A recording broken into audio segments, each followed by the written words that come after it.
जलती हुई ख्वाहिशात। आपके अंदर कामयाबी की एक तड़प होनी चाहिए, एक आग होनी चाहिए, एक जलन होनी चाहिए। तड़प समझते होंगे, तड़प जो मतलब किसी चीज को शिद्दत से चाहना। मतलब यूं जैसे कि सांस लेना किसी मुश्किल जगह पे जब परेशानी बन जाए, सांस लेने में मुश्किल आ जाए, तब आपको सांस लेना बहुत जरूरी हो जाए। मतलब आपको कुछ और ना चाहिए, वो सिर्फ आप चाहें कि मुझे सांस मिल जाए। तो इस लेवल की जब आप में तड़प होती है, तो फिर मतलब मैं इसको और सादा करके बताता हूँ कि मीटिंग में से यहाँ से कोई भाई ले लेते हैं, शाकिर भाई हैं, फर्ज करें, या शाकिर भाई शो हो रहे हैं। शाकिर भाई सुन रहे हैं आप? शाकिर भाई आते हैं जी, आके कहते हैं सर मुझे चाहिए कामयाबी, कामयाबी का सीक्रेट दे दें, कामयाबी का राज दे दें, कोई ऐसा फन दे दें कि मैं कामयाब हो जाऊं। तो शाकिर भाई को मैं कहता हूँ, शाकिर भाई आप कल आइएगा, कल मैं आपको राज दूंगा कामयाबी का, सीक्रेट बताऊंगा। शाकिर भाई कल आते हैं, मैं 4 बंदे तैयार करता हूँ, हट्टे कट्टे नौजवान 4 बंदे मैं रेडी कर लेता हूँ। जैसे ही शाकिर भाई मेरे पास आते हैं, मैं इनको ना बाजुओं से कोई चीज बांध लेता हूँ और इनको नहर पे लेके चला जाता हूँ। नहर पे ले जाके ना इनको गोता दे देता हूँ। नहर के अंदर गोता दे दिया, शाकिर भाई को गोता दे दिया। चंद सेकंड इसको अंदर पानी के अंदर रखा, चंद सेकंड बाद बाहर निकाला, फिर अंदर गोता दे दिया, फिर बाहर निकाला। जब ये नीले पीले होने लग जाए, तड़पने लग जाए, तब इनको बाहर निकालूं। जैसे बाहर निकाला जाएगा तो शाकिर भाई क्या करेंगे? शाकिर भाई गुस्से से होंगे, नीले पीले हो रहे होंगे, हाँप रहे होंगे और बहुत गुस्सा आ रहा होगा। तो मैं इनसे पूछूं, अगर शाकिर भाई सुनाओ कैसा महसूस हो रहा है, तो ये आगे से कहेंगे सर आपने अच्छा नहीं किया, मैं तो कामयाबी का सीक्रेट पूछने आया था और आपने मेरे साथ क्या किया। मुझे तो वो आप मौत के मुंह में ले गए थे, वहां से वापस लेके आए, ये अच्छा नहीं किया। तो मैं इनको कहूँ मेरे एक सवाल का जवाब दें, बाकी बातें गुस्सा गिला सारा बाद में कर लेना, लेकिन एक सवाल का जवाब दें। शाकिर भाई कहते हैं हाँ जी क्या जवाब है? सवाल है, मैं कहता हूँ जी इस सवाल का जवाब दें कि जब आप पानी के अंदर थे, तब आपकी जो ख्वाहिश थी, जब आप तब आप क्या चाह रहे थे?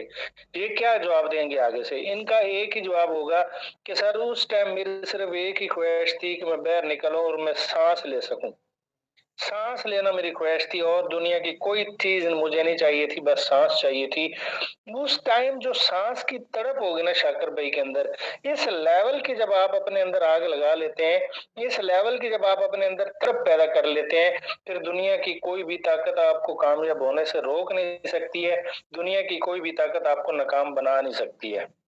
तो ये होती है जी शिद्दत, ये होती है चाहत, ये होती है तड़प। कहा जाता है अगर आप किसी चीज को शिद्दत से चाहते हैं, दिल से चाहते हैं, तो कायनात की हर चीज, जब किसी चीज को आप शिद्दत से और दिल से चाहने लग जाते हैं, तो कायनात की हर चीज आपको सपोर्ट करने लग जाती है उसको हासिल करने में। अब ये आपको देखना होगा कि आपके अंदर किस लेवल की आग है, किस लेवल की तड़प है। अगर आप जितनी बड़ी तड़प पैदा कर लेंगे सर, उतनी बड़ी कामयाबी हासिल कर जाएंगे। तो बेस्ट नेटवर्कर बनने के लिए, कामयाब, बल्कि मैं यूं कहूंगा कामयाब नेटवर्कर बनने के लिए, नेटवर्क मार्केटिंग में कामयाब होने के लिए आपको अंदर तड़प होनी चाहिए, और इस लेवल की तड़प होनी चाहिए, इस लेवल की आपके अंदर आग होनी चाहिए। फिर दुनिया की कोई ताकत आपको रोक नहीं सकती है।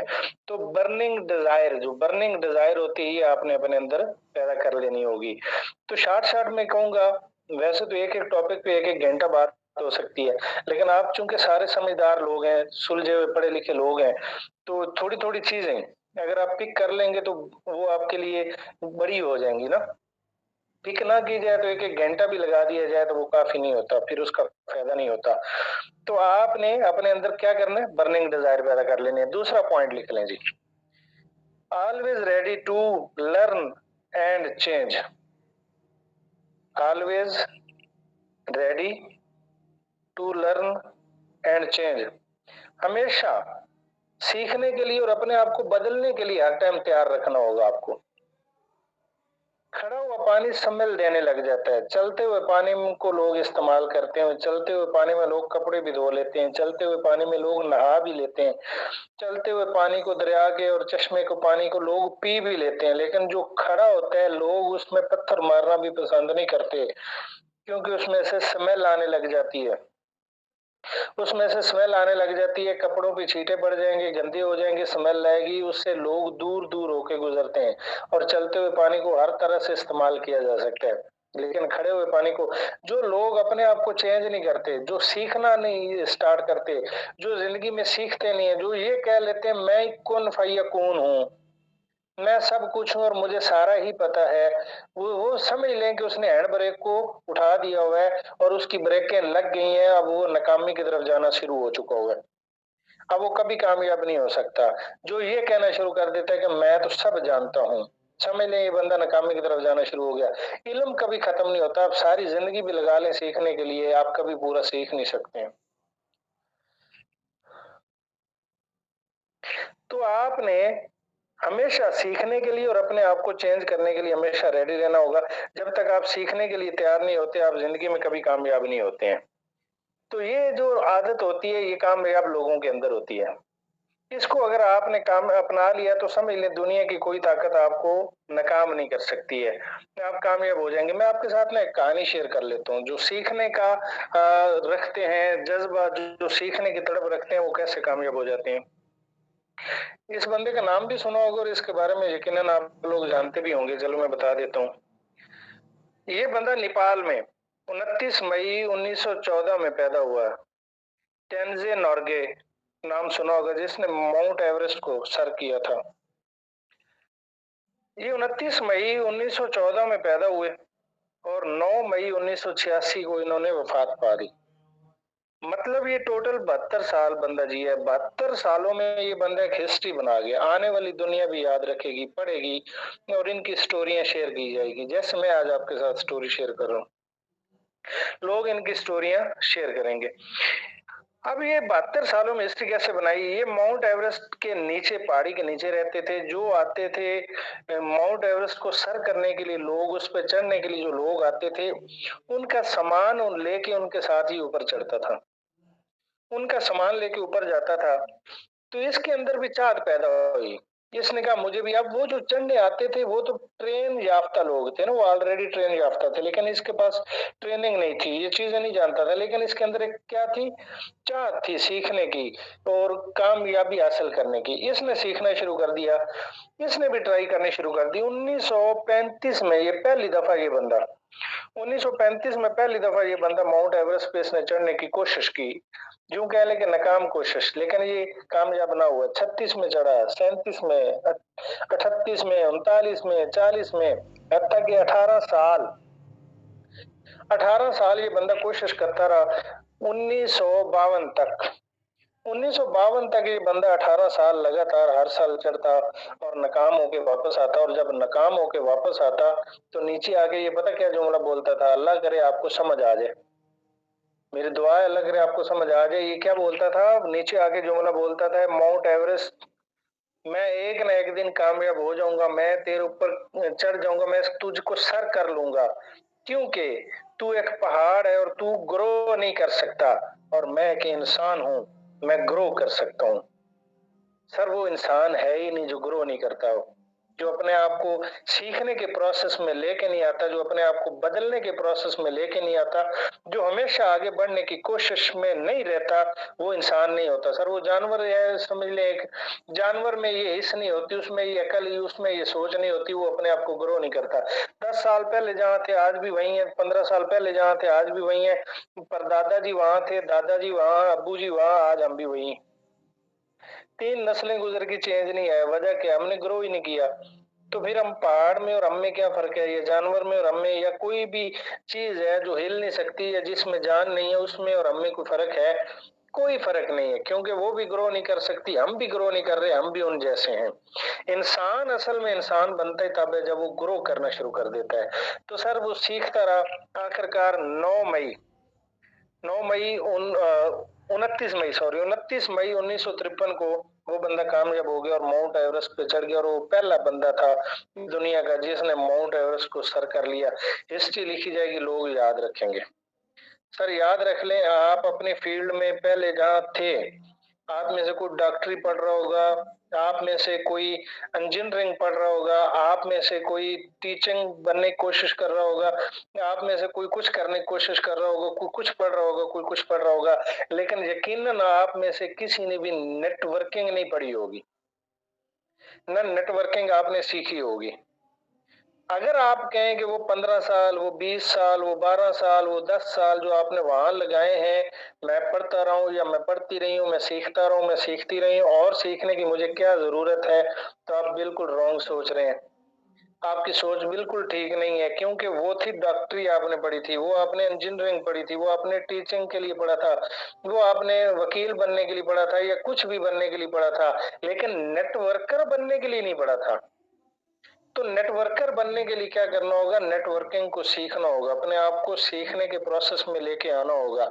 जब तक आप इस प्रोसेस में नहीं आएंगे, जब तक आप सीखेंगे नहीं, जब तक आप नेटवर्कर के तौर के पर अपने आप को चेंज नहीं करेंगे, नेटवर्कर वाली आदतें नहीं अपनाएंगे, नेटवर्कर वाला काम नहीं करेंगे, उस जैसा नहीं सोचेंगे, उस जैसा नहीं पहनेंगे, उस जैसा नहीं करेंगे, तो आप कभी नेटवर्कर नहीं बन सकते, फिर आप इस फील्ड में कभी कामयाब नहीं हो सकते। तो क्या करना होगा? आपको सीखना होगा और अपने आप को बदलने की कोशिश करनी होगी। वो बदल सकता है तो आप भी बदल सकते हैं, मैं बदल सकता हूँ, आप बदल सकते हैं, कोई भी। ये कोई मुश्किल काम नहीं होता। देखें, ये कोई भी बुरी आदत है ना, उसको छोड़ने के लिए मैं आपको एक चीज बता देता हूँ। कोई भी अच्छी आदत है, उसको अपनाने के लिए आपने क्या करना होगा? फर्ज करें आप सुबह नहीं उठ सकते हैं, मैं ये पहले भी ट्रेनिंग में बात कर चुका हूँ। बुरी आदतें जो होती हैं वो पत्थरों की तरह होती हैं, अच्छी आदतें परों की तरह होती हैं। पर आपको सपोर्ट करते हैं ऊपर जाने के लिए, पत्थर आपकी रुकावट बनते हैं। आप फर्ज करें, मैं एक सादी सी बात कर देता हूँ। दुनिया में, बल्कि दुनिया में कहूंगा आखिरत में भी कामयाब हो जाएंगे अगर इस फार्मूले पे अमल कर लेंगे तो। आप वो करें जो करने को दिल नहीं करता। ये जुमला बल्कि मैं यूं कहूंगा, लिख लें। आप वो करें जो करने को दिल नहीं करता, फिर आपको वो मिलेगा जो लेने के लिए आप सालों से तड़प रहे हैं। आपका सीखने को दिल नहीं कर रहा, लेकिन आप सीखें।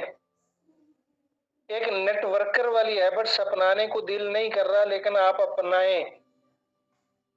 फर्ज करें कोई भी आदत है ना, उसको अपनाने का फार्मूला क्या है? फर्ज करो, मैं एक मिसाल देता हूँ कि आप सुबह जल्दी उठने की आपको आदत नहीं है, लेकिन आप खुद को मजबूर करें सुबह जल्दी उठने के लिए। एक दिन उठें, 2 दिन उठें, 4 दिन उठें, 8 दिन उठें, सुबह जल्दी उठ उठ के उठ उठ के उठ उठ के उठ उठ के आप एक ना एक दिन क्या होगा, आपकी पक्की आदत बन जाएगी। 40 दिन आप रोजाना सुबह लगातार ये एक एम बना लें। फर्ज करें, मैं एक मिसाल से समझा रहा हूँ, तो आपकी हैबिट नहीं है सुबह जल्दी उठने की, तो 40 दिन अपने आप को मजबूर करें, एक एम बना लें, मकसद बना लें, ख्वाब बना लें, एक टारगेट बना लेंगे। सुबह मैंने इतने बजे उठना ही उठना है, पार्क में जाना ही जाना है, सैर करनी ही करनी, मैंने वहां एक्सरसाइज करनी ही करनी है। इसकी आप जैसे आदत अपना लेंगे, कर करके कितनी दफा करना है? 40 दिन करना है। 40 दिनों के बाद वो क्या होगा? वो आपकी आदत बन जाएगी। फिर उस पे आप अमल करना शुरू कर देंगे, फिर आपको चैन नहीं आएगा जब तक आप सुबह जल्दी उठेंगे नहीं। तो सीख सीख के अभी आज 13वीं की 14वीं मीटिंग ले रहे हैं, लेकिन 40 मीटिंगें पूरी लेनी है। 40 मीटिंगें जिस दिन पूरी हो जाए, उस दिन डंडे से भी हम आपको भगाएंगे तो आप नहीं भागेंगे। हम कहेंगे जाओ, आप नहीं जाएंगे। आदत हो जाएगी, सीख जाएंगे, चीजें अमल करना शुरू कर देंगे। और फिर क्या होगा? आप एक दिन सिखा रहे होंगे, फिर ये जगह आपका वेट कर रही है, एक दिन आप यहाँ होंगे और लोग सुन रहे होंगे। तो ये चीज होती है। तो आपने अपने अंदर ये दूसरी क्वालिटी क्या पैदा करनी है? हमेशा सीखना है और हमेशा अपने आप को चेंज करने की कोशिश करते रहना है। कल कहाँ थे, आज कहाँ हूँ, चेक करना है कि जब मैं सिस्टम में आया था तब मेरी सिचुएशन क्या थी, सोच कैसी थी, ड्रेसिंग कैसी थी, मेरी आदतें कैसी थी। क्या आज भी वही तो नहीं है? आज भी लोगों के बारे में बुरा तो नहीं सोच रहा? आज भी मेरे अंदर गरूर तो नहीं है? आज भी मैं ये तो नहीं कह रहा मैं ही मैं हूँ? क्या आज मेरे अंदर कुछ चेंज आया? अगर तो चेंज आया तो वेरी गुड, अगर नहीं आया तो इस पे सोचें और कोशिश करें, अपने आप को बदलने की कोशिश करें। तो खैर, अगले पॉइंट पे चलते हैं, तीसरी क्वालिटी, पंक्चुअल एंड प्रीपेयर्ड। वक्त का पाबंद रहना है और हमेशा तैयार रहना है। नेटवर्कर जो होता है वक्त का बड़ा पाबंद होता है और हमेशा तैयार होता है। मेरे एक उस्ताद हैं, वो क्या करते थे, मैं रात को भी टाई लगा के सोता हूँ। हमने पूछा वो क्यों? कहते कोई भी आ जाए सीखने के लिए तो मैं टाई ढूंढता फिरूं। टाई लगी होती है, बस उठ के डायरी उठानी है, उसको सिखाना शुरू कर देना है। और फिर हमने देखा वो कामयाब उस्ताद भी गुजरे, कामयाब नेटवर्कर भी, और आज भी उनके लाखों, उनके हजारों शागिर्द गाड़ियों पे बैठे हुए हैं। उनके हजारों शागिर्द जो हैं वो गाड़ियां अचीव कर गए हुए हैं। वो हर टाइम वो वक्त के बड़े पाबंद थे। पिछली मीटिंग में मैंने शायद एक बात बताई थी उनके बारे में कि उनकी डकैती हुई थी। डकैती हुई थी तो मुझे उन्होंने कॉल की कि आज जल्दी ऑफिस पहुंचना, मैं लेट हो जाऊंगा। वक़्त पे वो पहुँचते थे, टाइम पे पहुँचना, वो जॉब भी कर रहे थे, वापडा में मीटर रीडर थे, सुबह उठ के जानवर भी रखे हुए थे, उनको कुछ चारा-वारा भी डालना, फिर रीडिंग करनी, रीडिंग करके फिर आना, ऑफिस भी टाइम से पहुँच जाना। तो मतलब डकैती जिस दिन हुई थी, उस दिन भी वो सेम टाइम पे ऑफिस पहुँचे हुए थे, ये नहीं उन्होंने लेट नहीं किया। ये होती है ये होती है पंक्चुअलिटी, ये होती है प्रिपरेशन। मतलब अपने आप के साथ जो आपने वादा कर लेना वक्त का, वो आपने उसका पाबंद रहना। देखें, मीटिंग है, आप फर्ज करें अपने आप को प्रिपेयर नहीं करेंगे, तैयार नहीं रखेंगे, कोई प्रोस्पेक्ट आ जाता है, आप तैयार ही नहीं, आपका टूल आपके पास नहीं है, आप वक्त के पाबंद नहीं है। कोई बंदा, आप किसी को मीटिंग के लिए टाइम देते हैं, वो बंदा मीटिंग में आ चुका है लेकिन आप 5 मिनट लेट आ रहे हैं।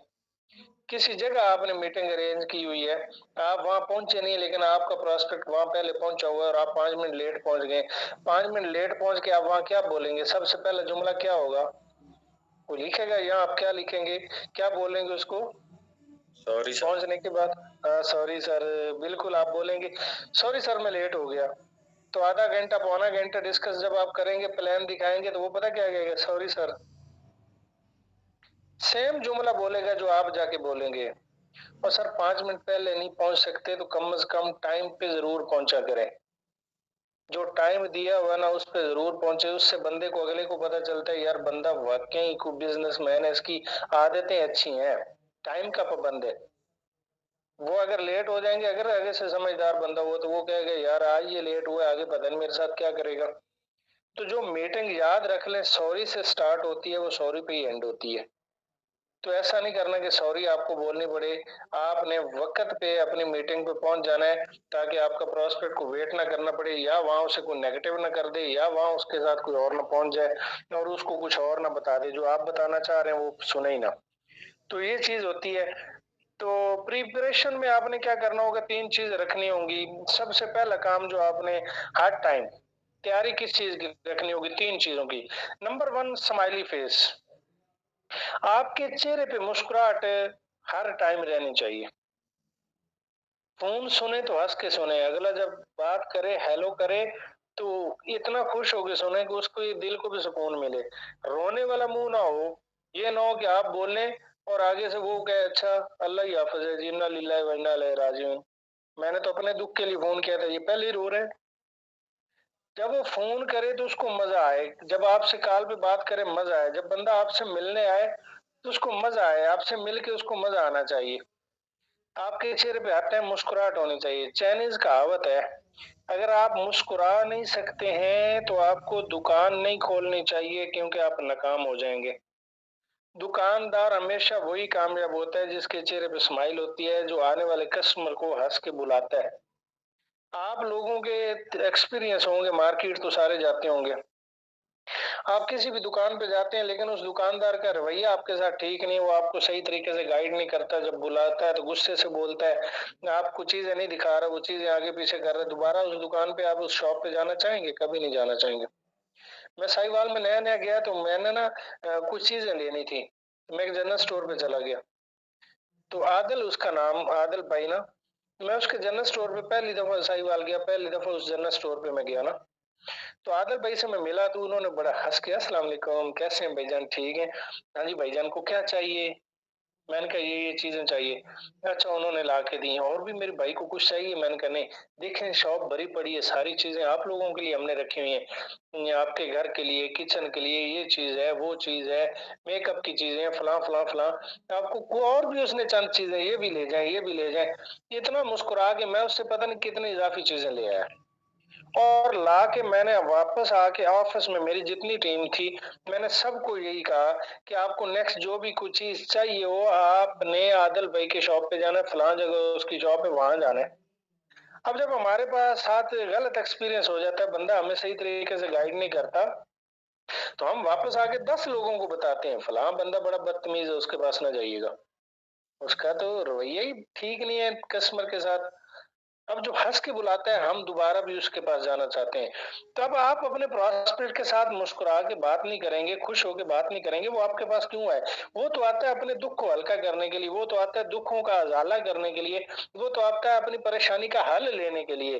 किस बंदे के पास मुझे रोज़गार मिलेगा, मेरी परेशानी का हल मिलेगा, लेकिन हमारा मुँह पहले ही रोने वाला हो, वो कहेगा इसका तो अल्लाह ही हाफ़िज़ है, मैं इसके पास एवें ही आ गया हूँ। तो आपको हर टाइम किस चीज़ के लिए तैयार रहना चाहिए? नंबर 1 स्माइली फेस बना के रखना होगा। इसके लिए अगर कुछ लोगों का होता है, वो बाय बर्थ होता है कि वो हँसते ही नहीं है, जो मर्ज़ी हो जाए। तो उसका फ़ॉर्मूला भी है। ₹30 का मार्कर आता है, बड़ा मार्कर जो व्हाइट बोर्ड पे जिसके साथ लिखा जाता है व्हाइट बोर्ड के ऊपर। समझ आ गई होगी, वो वाला मार्कर लेना है, अपने बेडरूम में चले जाना है, दरवाज़ा बंद कर लेना है, खिड़कियाँ बंद कर लेनी है, दोनों फिंगरों में शहादत वाली फिंगरों में उसको पकड़ लेना है। एक साइड पे भी शहादत वाली फिंगर हो, दूसरी साइड पे भी शहादत वाली फिंगर हो, उसको ऊपर लेना है और फेस खोलना है। टीथ ऊपर वाली ऊपर, नीचे वाले नीचे, दोनों टीथ ऊपर वाले और नीचे वाले के दरमियान में रख लेना है। उस मार्कर को टीथों के दरमियान में रख लेना है और 15 मिनट खड़े रहना है। और ये प्रैक्टिस 15 दिन करनी है, फिर चेक कीजिएगा 15 दिनों के बाद आपके टीथ खुले होंगे, फेस खुला होगा, मुस्कुरा रहे होंगे, ऐसे खिलखिला रहे होंगे। जो भी आपको देखेगा आपकी नेचर बन जाएगी। अगर ये आपकी नेचर है, मतलब आप हँस नहीं सकते हैं, मजबूरी है आपकी, तो फिर आपने ये काम करना होगा। तो ये मुस्कुराहट बहुत ज़रूरी है। दूसरी जो चीज़ के लिए आपने तैयार रहना है हर टाइम, ड्रेस अप। अच्छी ड्रेसिंग आपने करके रखनी है। ड्रेसिंग आपकी ज़बरदस्त होनी चाहिए। बंदा देखे, देखने के बाद उसके दिल में पता क्या ख़्याल है, यार इस जैसा बनना है। यार चेक कर, इसकी पर्सनैलिटी चेक कर, यार इसकी ड्रेसिंग चेक कर, यार कमाल हो गया। यार मेरी भी कोई ज़िंदगी है, मैं इस जैसा मैं ना बनूँ तो मेरा तो कोई हाल नहीं है। सॉरी। देख के उसके अंदर ये ख्याल आना चाहिए वो आप जैसा बनना चाहता है। जब ये ख्याल आएगा तो फिर आप उसे जो कहेंगे वो करने के लिए तैयार हो जाएगा। लेकिन हमारी ड्रेसिंग ही माशाल्लाह है, अल्लाह ही हाफ़िज़ है हमारी ड्रेसिंग का, तो वो कहेगा मेरे जैसा ही है, इसके पास मैंने आके क्या करना है? उसके अंदर कोई तजस्सुस नहीं आपको देख के पैदा हुआ, कोई उसके अंदर मतलब ऐसी चीज़ आई ही नहीं है कि मुझे इस जैसा बनना चाहिए, वो आपकी बात क्यों माने? आपका प्रोस्पेक्ट आपकी कभी बात नहीं मानेगा। बेस्ट नेटवर्कर बनने के लिए आपने दूसरा काम क्या करना होगा, हमेशा ड्रेसअप रहना है। तीसरा काम, टूल आपके आपके साथ होने चाहिए। टूल हर टाइम कैरी करके रखने हैं। टूल में क्या चीजें होती हैं, आपकी दोनों प्रोडक्ट आपके पास होनी चाहिए। जब आप मीटिंग कर रहे हैं दोनों प्रोडक्ट आपके पास होनी चाहिए। उसके बाद आपके पास डायरी होनी चाहिए, पेन होना चाहिए। अगर लैपटॉप है उसमें प्रेजेंटेशन है तो फिर तो जबरदस्त है। फिर आपके पास लैपटॉप होना चाहिए। अगर ये नहीं है चीजें, तो फिर आपने लैपटॉप नहीं है तो डायरी लाजमी रखनी है, पेन लाजमी रखना है। उसके साथ साथ आपने क्या रखना है, प्रोडक्ट दोनों साथ रखनी है। और ये चीजें फॉर्म जो होता होगा आपका वो आपके पास होना चाहिए मोबाइल में, जहाँ रजिस्ट्रेशन करते हैं या जो भी चीजें, ये चीजें आपके साथ होनी चाहिए। जब आप मीटिंग करें बंदे के साथ, डायरी ये ना हो उससे आपको पेन मांगना पड़े। आपके पास पेन है, आपके पास कोई पेज है, या कोई पेज निकाल के उसके ऊपर आप समझाना शुरू कर दें, ऐसा नहीं होना चाहिए। तो जब भी आप किसी बंदे को फॉलो अप करें, देखें आपकी प्रेजेंटेशन तो यकीनन ज़ूम पे होती होगी। ज़ूम मीटिंग पे आपकी प्रेजेंटेशन होती होगी, लेकिन जब आप फॉलो अप करते होंगे तो ज़ूम पे नहीं, वो तो आमने-सामने करते होंगे ना। तो फॉलो अप के टाइम पे प्रोडक्ट भी आपके पास होनी चाहिए और फॉलो अप के टाइम पे आपके पास डायरी पेन भी होना चाहिए ताकि आप उसे अच्छे तरीके से समझा सकें। तो इन चीज़ों पे आपने हमेशा तैयार रहना होगा। नंबर 4 लिख लें जी, डिसिप्लिन। किस काम को कब करना है? किस काम को कब करना है उसको तब करना है। ये नहीं है कि आज करना है तो कल कर लेंगे, ये डिसिप्लिन में नहीं आती चीजें। बेस्ट नेटवर्कर बनने के लिए आपको डिसिप्लिन पैदा करना होगा। आप वो करें, ये बल्कि मैं यूं कहूंगा, ये लाइनें लिख लें, आप वो करें जो करना चाहिए और तब करें जब करना चाहिए, चाहे वो पसंद हो या नापसंद हो। ये है डिसिप्लिन।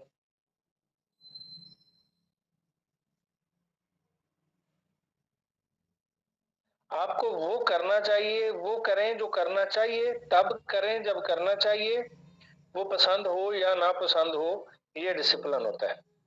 तो बेस्ट नेटवर्कर बनने के लिए आपको अपने अंदर क्या पैदा करना होगा? चौथा पॉइंट, डिसिप्लिन पैदा करना होगा। नंबर 5 बहुत अहम पॉइंट है, लिख लें। Emotional mastery. Emotional mastery,